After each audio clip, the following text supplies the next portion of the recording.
Had to confront my weepy stepmother-in-law for buying excessive baby clothes against my wishes, but she's guilting me like an innocent child. My stepmother-in-law, Smeal, is generally a lovely woman. She's kind, helpful and sweet. But Lord, recently I want to strangle her. Background: Phil married Smeal when DH was a teenager, so they've been together for quite a while now. She has had infertility issues in the past, and after countless failed IVF tries found out they couldn't have children. I think one of the benefits of marrying Phil was that she would inherit 2 sons, even if they were close to being legal adults. I guess she knew one day they would have children and she'd be a grandmother. Now this brings me to my issue. Before I gave birth to DD, I knew an influx of annoying shit was coming my way because there hasn't been a girl born into the family for a long time. But I definitely didn't think it would be this bad. When I was pregnant with DD, my Smeal bought me 4 bin bags worth of clothes. Despite my specific request for no one to buy me clothes because A, she will grow out of in a matter of weeks, so it's a waste of money, B, my in-laws have a tendency to buy clothes that say shit like grandma's N01 girl, daddy's girl, etc. When I told my Smeal that I learnt my mistake last time around and that I won't even have people wait in the delivery room because of the shit storm that was the birth of my first child, a whole other story of my Smeal versus Mill and who can outcry each other. She knows I have clear boundaries and has seen the repercussions when people overstep them with my Mill. So instead of complaining to me, she said, "Oh, okay, I understand," but I was told by Phil later on that she cried herself to sleep every night for a week. I have a good relationship with my Smeal, so this did hurt me to hear, but at the same time it felt like a guilt trip. I sat her down and told her this wasn't about her and of course she'll be involved in my daughter's life, just hold off for a bit. She seemed to understand, but she clearly didn't because the past year has been difficult to say the least. This leads me up today. I'll bullet point to make it more organized. I need some advice, I don't know how to handle this. Sometimes I'd rather she just be like my Mill, just an upfront asshole because I can deal with it, I just don't know how to deal with passive aggressiveness. Technically she doesn't overstep my boundaries, but she'll find loopholes or guilt trips. I get it. You didn't get to have children, honestly I feel for you, but that doesn't mean my daughter is going to be the baby you've always wanted to have. However, she has been there for me and is honestly a sweet person overall, but ever since I've had my daughter she has become overbearing. DH loves his dad and my Smeal, and his dad can't bear his wife being upset, so I know if DH and I try to talk to her formally about it, I've told her on the small occasions directly, she'll cry and guilt trip, maybe not even intentionally. I don't know how to handle weepy people. Any advice? Update 1. So I was going to wait until Friday when Smeal, Phil, Bill, his wife and kids come over. My naive self thinking this was a take her to the side for a 5-minute chat situation. But you guys scared the fuck out of me, more like the sense into me, with your comments, so I had to get my ducks in a row immediately. Now I have to say the stories of this sub, some of which you've brought to my attention. Also SO to the person who linked the trailer to The Hand That Rocks the Cradle. The singular most terrifying movie clip I've seen as a mother is so out of my spectrum and everything I know it was hard to adjust to, let alone coming to the realization this could be my situation. Okay, I'll give you a rundown of last night's events. I finished by reading him a few of your comments. I highlighted what a lot of you guys said, that Smeal didn't properly address or handle her grief and it has manifested into an obsession with my daughter. Her unhealthy attachment to DD is not only damaging to my DD and DS, who will grow up noticing the different attention they get by her, everyone else treats them the same, but her own mental health. I made it clear I do genuinely have love for Smeal, but I'm scared with this unhealthy attachment and it's more serious than we both previously thought. I need both of us to talk to Smeal and Phil because I'm scared about how this could end. He just sat there and listened to everything I said and read. The first thing he did was hug me, and for someone who doesn't cry, Lord, I think I cried for England in that moment. He began by saying he always knew she hadn't processed her grief properly and told me a few off instances when he was a teenager. He said, first things first, my dad has to realize that his wife is his primary concern and she needs help, and DH's primary concern is me and the kids, and his dad needs to respect that. He said we should talk to them together because his dad will most likely try to shut it down if he just speaks to his dad separately. We had a whole plan to start off from a point of concern rather than attack, slowly branching into our issues, outlining our rules and boundaries clearly and firmly that were not to be overridden, manipulated, influenced or stomped over. Any breach of our boundaries would indicate that Smeal doesn't respect our role as DD/DS parents and as individuals. And with all violations there are repercussions. Then coming back to concern, addressing her mental health, her processing her grief. Best friend, who is like a sister to me and is in the loop. BC, we're very close, went through her own miscarriage a few years ago and went to therapy and gave me the contact info of her therapist. We would be there for her emotionally as well. I made it clear to my DH that even if she agrees to respect our boundaries and acknowledges all the indirect ways she doesn't abide by them, I still want her to go to therapy because those issues won't go away, and if she can inflict them onto DD she will only internalize them and in turn cause herself more inner conflict, and I am genuinely concerned about her mental health. DH agreed and said we'll outline that to be a necessity. We had notes, we were on the same page, the kids were sleeping, I had calmed down. Great. I got a text from Mill saying can she and Phil come round today, for dinner instead because Friday they have a meeting for some event thing at their church. Great. My anxiety-ridden mind can face this quicker and won't have to be drawn out until the end of the week. Everything was set. I had DH's full support and he'd be addressing everything with me. My Smeal is a rational woman, what could go wrong? The shit storm that was today shouts back everything. Update 2. I just want to start off by saying this happened a few hours ago, so I'm still pretty overwhelmed. I know you guys are used to the craziness of Mills, but this level is still very much still new to me, so I'm still in a bit of shock, so please forgive me for any mistakes/errors etc. As I was getting ready in the morning my hands were a little shaky and it felt like someone left a knife in my stomach. I think this was my body was warning me shit was going to go down. The whole day at work the day dragged blah, but let's get to the point. Smeal and Phil live a 30-minute drive away and they're always on time. I picked up the kids from the childminder, I settled them down. DH comes home. I start to prep dinner, everything was set. We were planning to have the talk after dinner when the kids went down just to make life easier. The door rings, DH gets it, they come and greet everyone. Smeal spots DD in my arms and makes a beeline towards me and puts her arms out. My darling, you're getting so big. Come to Nana. I just looked at her and said, actually can you help me in the kitchen, and handed my kid to DH. She looked a little taken back but she still came along and helped me out. It was dinner time, we're eating. She spends the dinner fussing and cooing and generally devoting her time to DD, who is just making a mess. Me, Smeal, your food is getting cold. Smeal, it's fine. Baby voice, my princess is being a little fussy, she needs some attention, don't you? Me, she could care less about you right now, she's enjoying her food, you should too. Smeal, nonsense. Starts eating her food anyway, shortly after kids get put to bed despite protests from Smeal. I come down to her talking to DH and Phil saying Panther seems very short today. Is she okay? I walk up and answer before DH, actually Smeal, we've been meaning to speak to you. All color from her face disappeared, it was the creepiest shit. I was a bit taken back but I continued. I sat next to DH, so we were sat across from Smeal and Phil. Me, I hope you don't take this as an attack as we're greatly concerned about this situation. Since DD has come along we've noticed you have changed from warm and loving grandmother to DS to adopting a direct mother role with DD. We want to make it clear so there's no confusion, we're DD parents in that. Smeal, weeping commences, right on cue. Me, hands over tissue, I'll continue. We have a clear set of boundaries that you have continually crossed, most likely unintentionally but crossed nevertheless, so we want to redefine them so there is no further confusion. DH, Smeal, I can see you're getting upset, and Dad, I know this is an issue for you, but you have to realize our primary concern is our children and we are worried about Smeal. She has developed an unhealthy attachment to DD and she needs to address the underlying issue, her grief. We know this is hard for you, but until you do we don't feel comfortable with you being alone with DD. This is what did it. She was weepy before. Phil was annoyed, but holy shit, this led to the explosion. She jumped up and shouted, you can't take her away from me. She's all I have. I love that little girl, I would never do anything that would cause her harm. Why are you trying to keep me away from her? Panther, I have done so much for you. I was the mill that DH bio mother, MIL, wasn't, and this is how you chose to repay me? By taking away my little girl? I don't have issues. I couldn't have children and God himself blessed me with a family of my own, and now you're trying to take her from me. Runs out of the room shouting DD name. We all just sat there stunned. Never in my life did I think she was even capable of screeching that loud, and I don't think Phil did either. I shot up and followed her and ran past her, blocking her entry to the stairs. I was shouting for DH, she was weeping. Lord knows why it was taking them so long. I just pushed Smeal back and said, you need to leave. Get the fuck out of my house, you're going to wake up my kids with your wailing. My voice was so firm and oddly unfazed even though I was in complete shock. She looked at me and collapsed, grabbing onto my feet, begging and still wailing. It was hard to understand her. DH and Phil appear and were just as shocked as I felt, but they had it written on their faces.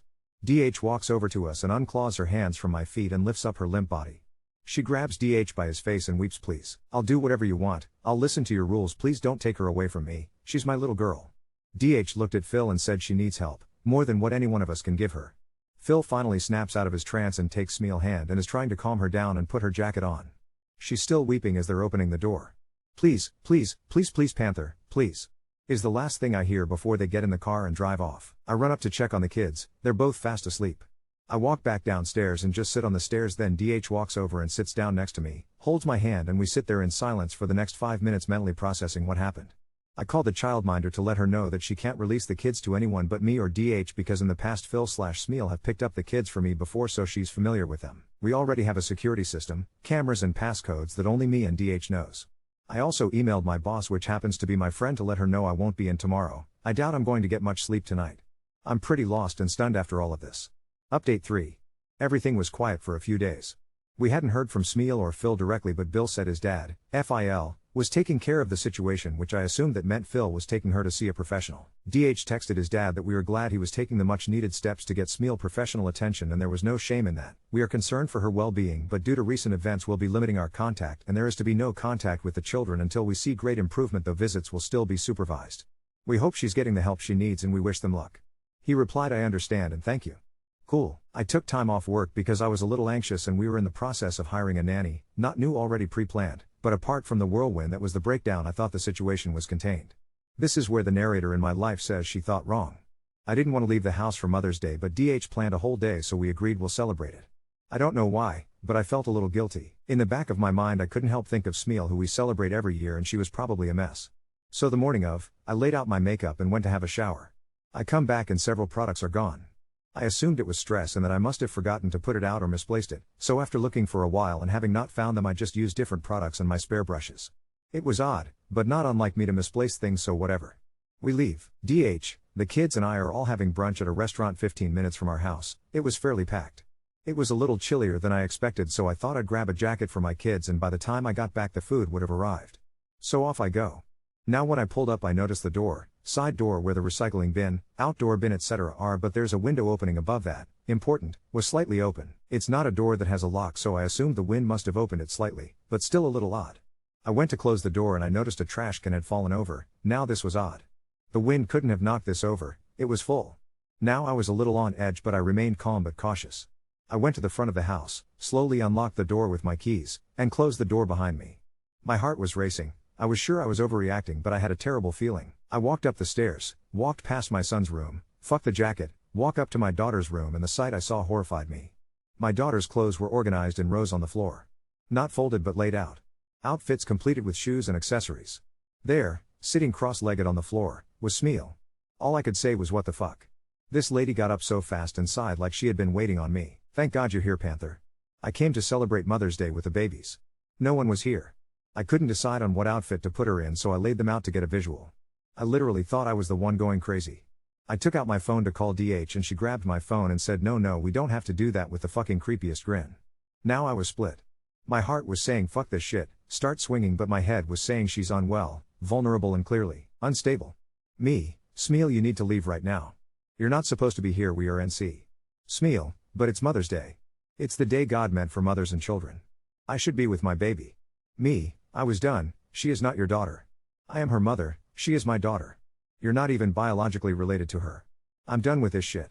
Snatch his phone back. I started to walk down the stairs to call DH from downstairs, and this woman is sobbing behind me. I was so done, a bitch had run out of patience. I called DH and tell him. He wanted to drive back, but I didn't want him to bring back the kids, so I said drop them off at Sill House then come. This woman was screaming over my shoulder, Panther? Is that DH? Is he bringing DD? I knew you'd come around. See, this was a misunderstanding. Babies are supposed to be with their mothers. Starts laughing me, you're delusional. I can never let you be around them. You broke into my house, who does that? I'm calling the police. Smeal, sobs, you can't. We're family. I'm not doing anything wrong. You're trying to keep her from me. Half of me wanted to beat the sense into her, but the other half was so freaked out I thought it would be better for the police to handle this shit. The phone was ringing. As I said hello and turned back around, this woman has 2 kitchen knives, each one pointing at her temple. I never felt more powerless and horrified. She was sobbing that she can't live in this world without her baby. I try to speak calmly and slowly not to scare her, but fuck, I'm about to faint of horror. She's screaming and sobbing uncontrollably, saying she can't live in this world no more, it's too painful, too evil. I'm crying now, half because I'm terrified, the other half what she is saying is horrible. I'm begging and pleading with her, but I know the only thing that'll get her to put down the knives is my daughter. I tell her she can't do this. How will it affect DD? Without her grandmother here. She needs you. She starts to whimper and drops the knives. I pick them up. The police arrive. The rest of the day was a bit of a blur. I remember DH, Bill arriving shortly. I remember screaming at Phil that he was weak and cowardly and that he needs to put her into a hospital where she needs to be psychologically analyzed. I felt bad at how I was just screaming at him, but that was one of the most terrifying moments I've witnessed. Smeal went into psychiatric hold and she's still in the hospital right now. Neither myself or DH have visited her, but Sil told me for the first day she was screaming just let me die and crying for DD. It's been a week, but I was told she's made improvement. I don't know how to feel. On one hand I feel our relationship is permanently damaged. I feel guilty because I know she's unwell, but a part of me will always feel she's unpredictable and therefore unsafe to be around. I'm British, if you couldn't tell by my phrases/spellings, but I live in the US, met DH in college, got married and stayed, so I don't have any of my own family to lean on here, but we have an apartment in another state where my best friend happens to live a 10-minute drive away, so me and the kids are going to go for a few weeks. We're also looking to move. This whole thing has been a trial to say the least. Hopefully this is the end of the madness. Update 4. Hey guys. I'll give you a rundown of what's been going on. I just wanted to clear some things up in my last post. I don't feel sorry for her as in oh I'll forgive her, poor her, she's not a threat, sorry more that this is an unfortunate situation and it's a shame it had to end in NC. Don't get me wrong, I felt sad initially but not enough to place her needs above mine or my children. If I'm being completely honest, even with the row I think she will still come for us. I doubt she cares about legal repercussions. Sil said it took some time but she didn't seem delusional anymore, just depressed, and that she cries all day that she won't see us for a long time because of what she did. I can't take the risk of her being around my children knowing what she is capable of, but they will no doubt try to guilt us into seeing them. Especially with the birthdays coming up. Yeah, hell will freeze over before that happens. Phil promised Smeal that when she gets better that of course she'll get to see us. Bill stepped in and said that's not his decision and we've made it clear that Smeal won't be around our children for a long time. She cried. The flying monkeys have hit us with full force. People from Smeal's church called DH. They were rambling on about how this situation is terrible and we should not abandon her in her time of need, etc. He hung up. The pastor of the church met with DH and he was lovely. He said we were taking the right steps to ensure the safety of our children. We have vacation plans already booked, so we'll be out of the county for a few months. Unfortunately we can't move out of the US permanently, it isn't the right time for us. But we're definitely moving states. A fresh start is overdue. To top it off, my Mill has returned from her travels in Timbuktu, harassing DH for details and sweeping and trying to adopt the stable parental, lol, and grandparent role, double lol. Great. Also I never found the missing makeup. I had to repurchase the products, which sucks because it's expensive as fuck. Update 5. I've decided to go with Niobe because the namesake is eerily appropriate. Thank you little Tam too. A month ago Sil FaceTimes me. She was at Niobe's house helping her clean and she came across a suitcase. Intrigued, she opened it to find pieces of my clothing, shoes I haven't seen for months, bras, gloves and a bunch of random shit including hair ties and perfume. When asked about it, Niobe said she used to take things of mine no matter how insignificant. She said she wanted to make things more familiar for DD when she was here. She asked her about my makeup but she said she couldn't remember if that was something she took, which is understandable since she was so out of it that day. So the mystery of the missing makeup is still unsolved, but a lot of weirdness nevertheless. For the first few weeks, Phil bombarded DH with calls/texts. He never picked up. Turns out he would call DH anytime Niobe was having a hard time to convince us to let her have a FaceTime session with the kids. Our children adapted pretty well. After our conversation with DS explaining why they won't be seeing their grandparents, he hasn't really asked or struggled not seeing Phil or Niobe. Niobe is making steady mental progress. She's not delusional anymore, but she still has her own issues. I would be pretty proud of her if she wasn't causing me so much shit. Her and her church minions have convinced themselves that my actions are far too drastic and that I'm doing this to be spiteful. That I use this opportunity to isolate my husband and my children from their family. But this is all to be expected from someone like me. That I think I'm better than them. Literally all things they have said in the presence of my Sil. They also tried to rewrite what happened and have said I exaggerated and manipulated Niobe's unfortunate breakdown into creating my own demented narrative. In a matter of weeks she has managed to take away my son and beloved grandson as well as my beautiful granddaughter. Every couple weeks I get calls from people asking me if another rumor is true. Including, but not limited to, I cheated on DH and that I convinced DH to move so he didn't have to live in the same city as my lover, and that my leaving was nothing to do with Niobe but my own shortcomings that I have tried to project onto Niobe. Please laugh with me. When they found out we were moving, inevitable as one of her friends lives near us, they flipped out. Following conversation took place. Niobe, she's taking this too far. I understand I was in the wrong, but to move to another state. Wait, is she planning on leaving to England? She can't do that. Bill, yeah, I don't think you have a say in that. Niobe, I am still their grandmother. She can't do that. We're not planning to move to the UK anytime in the near future, if ever. It's just not right for us right now, but either way she's not seeing my kids, so why would it matter? Fast forward, this bitch and equally unhinged Phil decided to take a lovely trip to visit London when they were in Europe. Haha. We'll go visit the Queen. Fuck off you psychopaths. Thanks to everyone being tight-lipped, we were in Asia on vacation so she missed us. That didn't stop her from trying to call my sister asking for her address to stop by and catch up. My sister gave her a stern talking to and pretty much said I'm not as patient as my sister, call me again and we're going to have big problems. We're heading back to the US, so I'm sure our return will invite another level of shit. Update 6. I know an update about Niobe, or my Smeal, who thinks my daughter is the child she never got to have. As some of you know, the saga is way overdue. An update of crazy is pending, so I'll write that up and post it sometime this week. But this one is a fairly short one and it's in the title. So some of you may remember during Niobe's mental breakdown she broke into my house and mysteriously my makeup disappeared too, but no one ever spoke about it again. Well, a few weeks ago I was in old state/home to finalize a few things and attend my good friend's engagement party. Now Niobe, SMIL, was good friends with said friend's mother, but after this all kicked off my friend saw what a mess I was, and her mother was the one who told me Niobe was telling people I had an affair and what she claimed was the reason I was moving. Well, friend's mother was disgusted at her lies and cut her off. Niobe, however, still felt the need to congratulate my friend on her engagement and give her a basket of gifts. So I asked friend what she got. So she went upstairs and grabbed the basket. You guys. Everything in that basket was a brand new version of everything I'd owned that Niobe had stolen. The exact foundation that went missing, the bronzer, the lipstick, all my shades, which is crazy because my friend is pale, a lingerie set, hair ties and perfume. To say we were creeped out is an understatement. I don't know if she did it to fuck with me or what, but I'd say that pretty damning evidence. You know what's funny? That is the least crazy these past 2 months have been, and you guys will soon be roped into the horror movie that is my life soon enough.